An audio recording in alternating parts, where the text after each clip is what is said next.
Caros alunos, nesse vídeo aqui a gente vai abordar um assunto importante a nível de microprocessadores, que é o que é memória cache, né? A memória cache para a gente vai ser uma memória de acesso bem mais rápido, que vai ajudar, obviamente, o seu computador a ter um desempenho melhor, né? Você tem memórias mais lentas, que são as memórias que você usa no seu computador. O computador tem 8 GB, então são memórias mais lentas. E uma memória bem mais rápida, mas só que tem mais cara, mas algumas coisas que a gente vai estudar agora, que vai usar como memória cache, mas pelo menos ela é muito mais veloz, tem um tempo de acesso bem menor, tá? Bom, então eu vou apresentar para vocês os dois tipos de memórias que a gente tem no nosso computador. Nós temos a memória estática, static RAM, e temos a memória dinâmica, RAM dinâmica, dynamic RAM. Olha só, como é que é a tecnologia de cada um. O que é uma memória dinâmica? Aquela memória que baseada no núcleo capacitivo. Então você bota um capacitor, alguns femtofarads, faz duas trilhazinhas de semicondutor, pô, isso aqui já é um capacitor, tá? Pequenininho. Então você consegue fazer um espaço ínfimo, nanomicrômetro, você consegue fazer uma unidade capacitiva aqui, tá? Então você consegue, com esse tipo de capacitor, construir memórias com uma alta densidade de integração, ou seja, giga de memórias em espaços muito pequenos, né? E ela também, como é capacitor, você encheu ela, né, com baixo consumo de energia, né, de potência, e também baixa geração de calor e baixo custo, tá? Qual o problema aqui que a gente vai ter? Nós temos as nossas desvantagens, né? Tudo que é feito capacitivo tem uma constante de tempo para você acessar, entre aspas, né? Então tem uma baixa velocidade. Quando a gente fala velocidade aqui, não é metros por segundo, não. Em relação ao tempo de acesso. Você quer acessar aquele dado, é o tempo que o dado leva para ficar disponível, tá? E a necessidade de refresco. O que é esse refresco, né? Então, imagine que você encheu a sua memória, né, e ela vai tendo algumas correntes de fuga. Aqui eu estou botando aqui dois eixos, né, no tempo. Aqui seria digamos assim, o limiar entre ser considerado 0 e considerado 1. Então, aqui é a região do 1 e aqui é a região do 0, o bit, tá? Só um exemplo, tá? E essa curva aqui está desvanecendo a carga do capacitor, tá tendo corrente de fuga. Então o que é feito, né? Você, de tempos em tempos, quando eu falo tempos em tempos, é de alguns microsegundos em microsegundos, que é uma eternidade na computação, né? Você lê o valor da carga, pô, a carga está aqui, e vai lá e dá uma pancada para cima, faz uma repotencialização dessa carga, tá? E aí ela vai de novo, então de tempos em tempos. Aí você vai lá, dá outro refresco nela, tá? Ela vai caindo, você vai dando refrescos periódicos. Isso que é a repotencialização. Então, isso aí ninguém não precisa ter software que faça isso. O próprio controlador de memória ela vê de tempos em tempos, se for pancada para cima, se for 0, não. Vai se repotencializando, tá? Então, existe essa necessidade de refresco da memória. Então, são memórias baseadas em núcleos capacitivos. E as memórias estáticas são baseadas em núcleos de flip-flop, LET SR, portas lógicas, né? Capítulo 6 do livro de Elodigi. Qual a vantagem desse tipo de memória? Alta velocidade, né? E não precisa de refresco. Mas qual o problema? Você baixa densidade de integração. Então você consegue poucos megabytes no mesmo espaço que você consegue muitos megabytes da outra, né? E muito, desculpa que eu tive que dar um pause aqui, que passou um carro na rua fazendo um maior barulhão. Então, alto consumo de energia, né? Então, quer dizer, você, para manter um flip-flop rodando, ele fica o tempo todo, né? O tempo todo gastando energia nos transistores dele. Alto custo, tá? Bom, qual que eu vou usar? As duas têm vantagens, então vamos tentar aproveitar as vantagens das duas. Vamos para a memória principal utilizar uma DRAM. Meu computador tem 4 GB de DRAM. E a gente tem 2 MB, 4 MB de RAM, de cache. Aí usa memória estática, ok? Qual a ideia da memória cache? A ideia é a seguinte: por que a ideia da memória cache é válida, né? Por causa de uma característica importante dos programas, que é a localidade. Você concentra suas variáveis em determinadas regiões de memória. Vou trabalhar com 7 variáveis. Uma está no primeiro mega, outro está no mega 53, outro no mega 90. Se fosse assim, ter ou não ter memória cache seria irrelevante, né?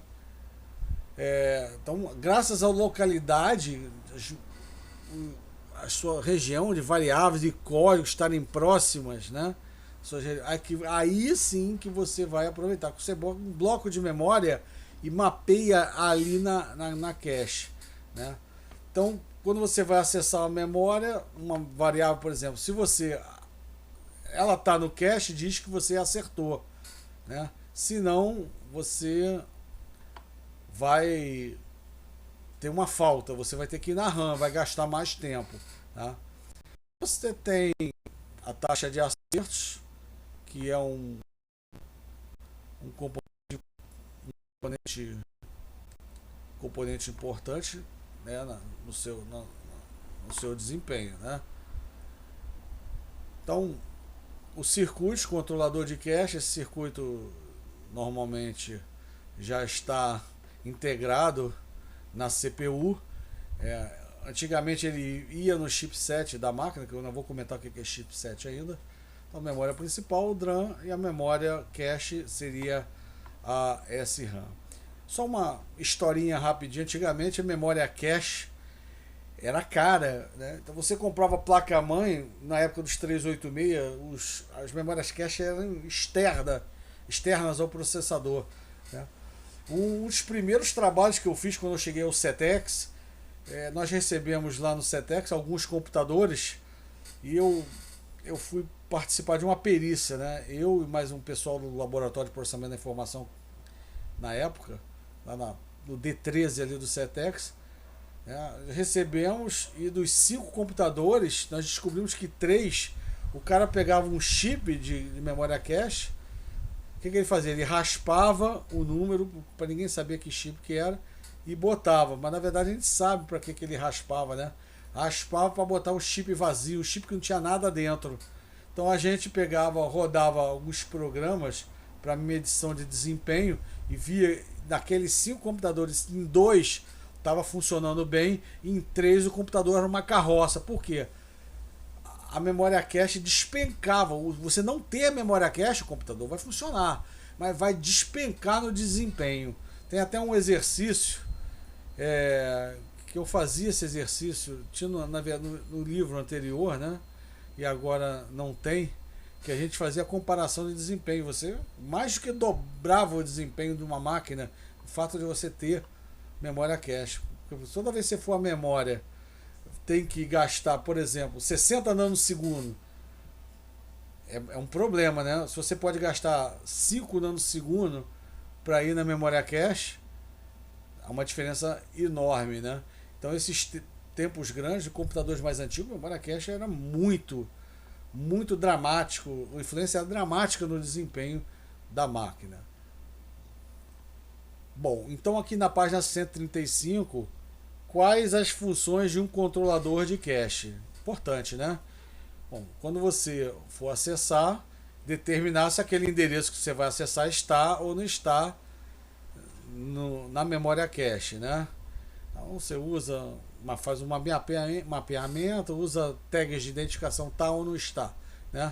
Acessar a memória cache quando tiver um acerto, a informação está ali guardada, ou mover um bloco da memória RAM para cache, e obviamente se a memória cache estava cheia, primeiro você vai ter que devolver um bloco para RAM, né? Caso haja uma falta. Gerenciar todos esses acessos entre a memória cache e a memória principal, né?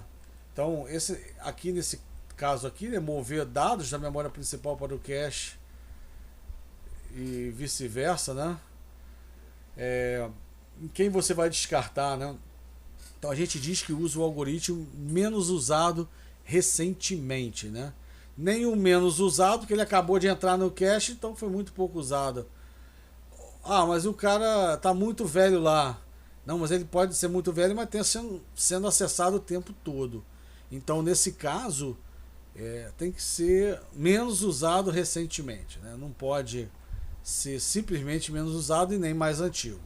Tá ok? Tá. Menos usado recentemente.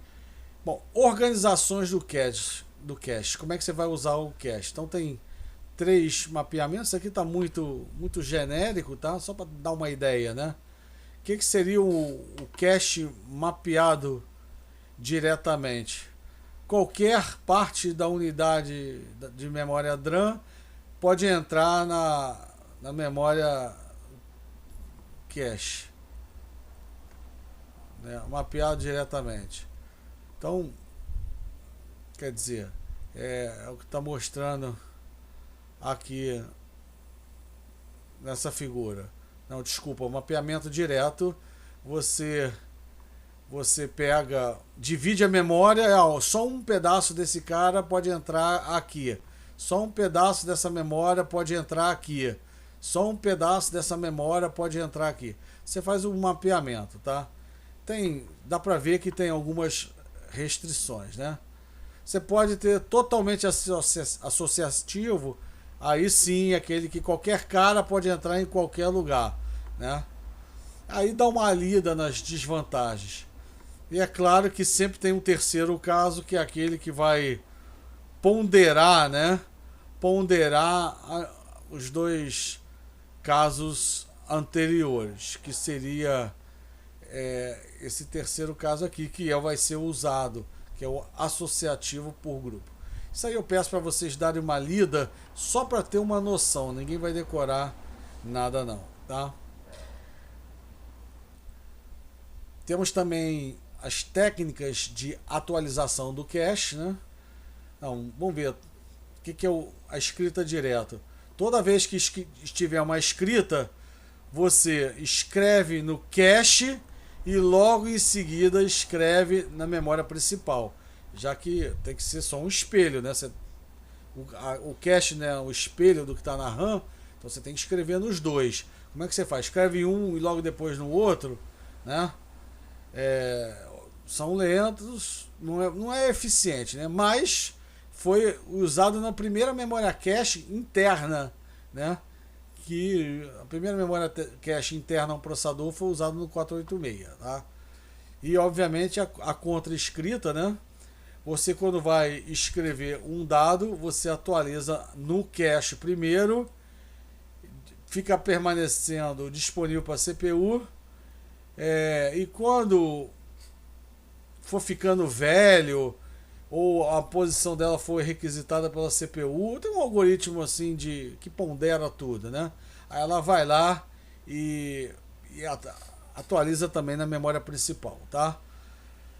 E óbvio que essa aqui vai ser usada pelos sistemas atuais, tá bom? Então esse videozinho foi para dar uma pequena ideia do que é memória cache. A gente vai falar um pouco mais de cache, mesmo porque é um componente extremamente importante na evolução das arquiteturas x86, que a gente vai ver agora na seção 5.5, no próximo vídeo.